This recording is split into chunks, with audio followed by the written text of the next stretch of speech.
ಎಲ್ಲ ಮಾತಾಡಿದ್ರು ನನ್ನ ಕಿವಿಗೆ 3 ಧ್ವನಿಗಳು ಕೇಳ್ತಾ ಇಲ್ಲ. ಅದೊಂದೇ ನನ್ನ ವ್ಯತೆ.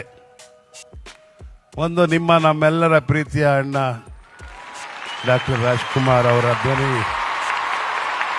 ಜೊತೆಯಲ್ಲಿ ಈಗ ತಾನೇ ನೋಡೋದ್ರಲ್ಲ ಕುಚುಕು ಕುಚುಕು ಸಾಂಗು,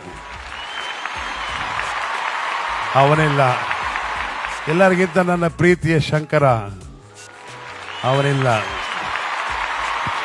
ಬೇಕಾದಷ್ಟು ಜನ ತಂತ್ರಜ್ಞರು ನನ್ನನ್ನು ಅಗಲಿದ್ದಾರೆ.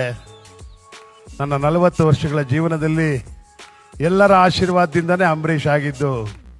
ಅದನ್ನು ನಾನು ಒಂದೇ ಒಂದು ಹಾಡಿನ ಈ ರೂಪದಲ್ಲಿ ನಿಮಗೆ ತೋರಿಸ್ತೀವಿ. ಈಗ ಅದರಲ್ಲಿ ನಮಗೆಲ್ಲ ಕರ್ನಾಟಕದಲ್ಲೇ ಅಂಥ ಕಲಾವಿದರು ಇನ್ನು ಹುಟ್ಟಲ್ಲ. ಅಂಥ ಒಂದು ಹತ್ತಿರವಾದ ಸ್ನೇಹ ಇತ್ತು ನಮ್ಮಲ್ಲಿ.